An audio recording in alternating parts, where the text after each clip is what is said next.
Hey Axel, hope you're doing well. Just wanted to go over your program really quick before you get started, and feel free to email me with any questions or concerns that you have. I just wanted to just quickly go over what this all means and what you can do to make this the easiest possible way to start your program. So first and foremost, we have to type in your information on CycleInfo. So if you scroll to Cycle, oh, and by the way, this is going to be much easier if you have this video played side by side to your program. Click on Cycle Info, and then feel free to type in your squat PR, bench PR, and deadlift PRs. I have that, but I was going to type it in kilos, and I'm not sure if where you're going to be going to train during the weekdays has kilo plates. So if you want to switch it between pounds and kilos so it can auto-populate your comp projections, then that's totally fine. It's whichever one you prefer the most. I know that when you come down to Murder with Pros, it's going to be more of a situation where you're going to be using kilo plates. So we can just swap it out if you want to. So I put block 1 and block 2 just kind of a way for you to see the progressions between cycle 1 and cycle 2. Cycle 2 has a lot more of the singles that we had talked about during your questionnaire, but block 1 is more of just an intro block to my programming, trying to focus on honing in on RPE, and also just very early on focusing on weaknesses. So I basically made your last day your longest day and your most specific day, mainly because if you're going to be coming into Murder with Pros, that's going to be the time that we can really focus very, very heavily on having the most bang for our buck. Because I wouldn't want you coming in on a day where you're doing incline bench press and planks. You know what I mean? It's not going to be as effective if that happens. So your day 4 is your longest and most specific day, and hopefully we can pair that up with Business to Murder with Pros. But if you look at day 1, just to walk you through this, day 1 is basically your high volume comp day. So on day 1, comp squats, RPEs are 5, 6, and 7, and 7. I'm not sure if you've worked with RPEs before, but keep in mind that just to be totally thorough, a 5 means that you have 5 reps left in the tank after you're done. A 6 means you have 4 reps left in the tank after you're done, and 7 is 3, and so on and so forth. You don't necessarily have to be super accurate in the RPE rating. All you have to do is just make sure that you don't overshoot. You can undershoot as much as you want because we're going to be calibrating our relationship over the next couple of weeks. But I'd rather you undershoot and really focus on how many you actually felt like you had left in the tank. This goes for any RPE-based type of situations. If you don't like RPE, the percentages are to your right-hand side. So if you look at the intensity percentages, that is the percentage correlation, and that is actually going to pull from your numbers that you fill in on the cycle info. So for comp-based movements at the very least, it will auto-populate for you. Tempo bench, this 3-3-3 tempo is basically 3 seconds on the way down, 3-second pause, and then 3 seconds on the way up. On the way up, we'll be focusing on bar path and bar control, which we can do in person as our first kind of meeting together. As a coach athlete, I know we've met in the past before, and basically you're prioritizing longer counts rather than shorter counts. So no 1, 2, 3, more 1, 2, 3 touch, and then 1, 2, 3 press, and then 1, 2, 3 on the way up to full lockout. Density rows, it's kind of more of a hypertrophy training method that's really short in terms of time commitment. The first step is basically doing 10 at 9, so that means that you're finding a 10 rep near max, and then going into a 90 to 120 second rest period, and then spending the next 8 minutes basically doing as many reps as you possibly can.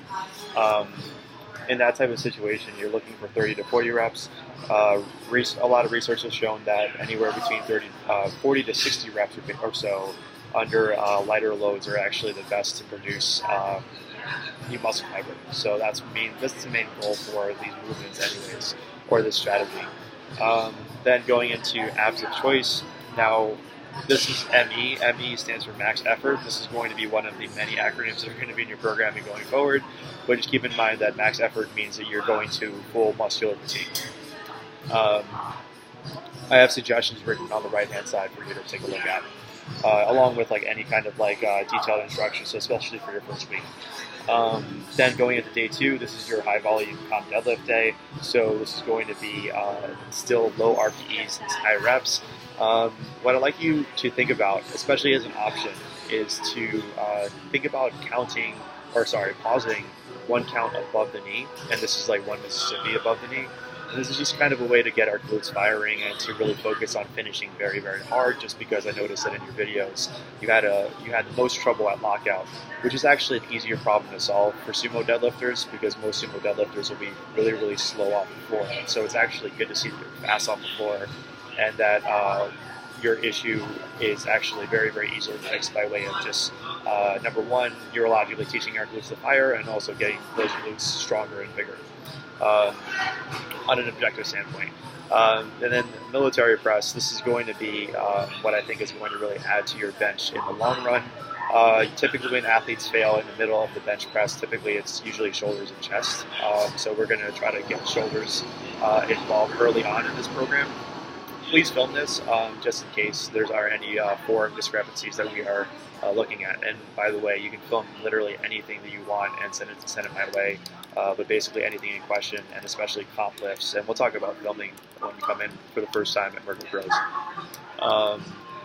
Now, next thing is snatch grip RDL. This is going to be a RDL in a conventional stance, not a sumo stance. Now, snatch grip doesn't necessarily mean that you have to be wide like the Olympic lifting snatchers do, but you do have to be at least 1 or 2 inches wider than your comp grip. This is just a way for us to kind of get your lats more involved in the hip hinge, and this is also a really, really good way to understand how to really activate your lats 100% of the time. So I know that this was one of the things in question during your questionnaire, and we're going to attack this as quickly and as soon as we possibly can. Then going into direct tricep work, this is just another way to kind of support your bench progress, but this is not necessarily high priority. If you have time, do it. If you have time during other days, make it up, but this is only going to help you with your overall bench development. Now going into day 3. Day 3 is a pretty light day just to get you ready for the heavier things that are about to happen on day 4. But day 3, we've got tempo front squats. This is 3-0-3, so you're not pausing at the bottom, but you're taking 3 seconds to come on down, you're taking 3 seconds to come on up. You're also going to have a band above the knee. So either use your hip circle that you have, or get like a very small band, like a rope mini band, for example, to kind of really get your knees pushing out against the reps. Also, one big rule here, the rep does not count if the knees cave in. So that means that we're probably using a load a little bit too high. So we're looking to really make sure that the knees don't cave in, especially on the 5 and 8. This isn't really going to get any more intense than 8 reps, RPE 8. Then we have incline close grip bench press. This is going to be at a 45-degree angle. Close grip is basically anything narrower to what your comp bench is. The closer the better, because the main goal is to hit your triceps and to really focus on the upper chest hypertrophy element to bench press. This is going to be something that we're not really going to be focusing on for past 4 weeks, but it is important for you to get it in for the next 4 weeks, just to kind of assess what's working and what's not, or what you need more so versus what you don't need. Split squats, this is where you're going to think about firing me. Basically with split squats, you're doing a 12 at 9 on both legs, so 12 rep near max on both legs, no rest period between the 2 sets, and then you're going to spend 8 minutes doing as many reps as possible. Make sure that you have an even amount of reps on both legs. These are really, really good for 2 things. Number 1, great for quad development. Number 2, excellent for hip stability and for unilateral work, teaching your mind to basically understand that there is one leg and then another leg, and not both legs firing at the same time, which is kind of why sometimes hip shift happens. So this is kind of our answer, at least preliminarily, to get in front of like any kind of hip shift type of situations that we're looking at. Now, day 4, this is going to be the most fun day, and this is the day we're going to be spending the most time on in person, and so this is going to descend in reps and increase in intensity actually quite early on, just to see where your weak points have changed in the next 6 weeks or so.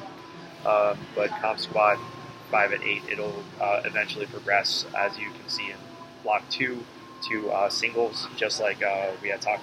You had mentioned in your questionnaire, and then comp bench, comp deadlift, and this is going to all drop in reps your day 1 will still be relatively high in reps, and your day 4 will be decreasing in reps, just to see how well we're progressing on that. This is a strategy in programming called weekly undulating periodization. And if you're curious about it, I'm happy to answer any questions and ramble on and on about this type of stuff. But just so you know, I'm open to answering any questions you may have about this general theory or general decision-making processes. Basically, the more curious you are, the more answers I have. So then afterwards, you're doing a chest supported row. This is just going to be with a dumbbell, which I'll show you when you get in. So as you can see, over the span of 4 weeks, these do come down in reps. They are slightly increasing in RPEs. Your highest RPE, I believe, in this entire cycle is 8, except for tricep work, which is on week 4, day 2, you're going up to a 9. But this is, of course, if you have time to do it. Take a look at block 2 briefly. Block 2 is just a way for me to kind of like tell you what I'm thinking about transitioning to, but this is all up for discussion and all up for interpretation once we finish week 4. This is just my best guess in terms of what you're going to want to transition to after 4 weeks, but this could be completely changed based on how we see things moving and how we're progressing week to week. Now, in terms of general things, number 1, we should be able to beat the weekly positions, meaning that every single week we should see an increase in weight. And if we can't see an increase in weight, then the priority will always be RPE. So if you're having a crappy day, or if you're lacking in sleep, make sure that you are prioritizing RPE and not pushing it to really beat next week. So if you're having a great day, beat last week. If you're having a shitty day, prioritize RPE and get around that same number as last week. If you're having a really bad day, take off the back off sets and just focus on top sets. Let me know if you have any struggles with RPE. Typically, this is where I feel the most comfortable writing programming in, but you can always look at the percentages to the right-hand side to see like what we're looking for in terms of intensity and feeling. But just let me know if there's any issues or questions or concerns you have. But besides that, I'm very much looking forward to working with you, and if you have any questions or concerns, feel free to email me. That's what we want to have this weekend be, is just to kind of like talk over any kind of questions you have before starting day 1, week 1 on Monday. Cool. All right, well, Axel, I will talk to you soon. Have a great day.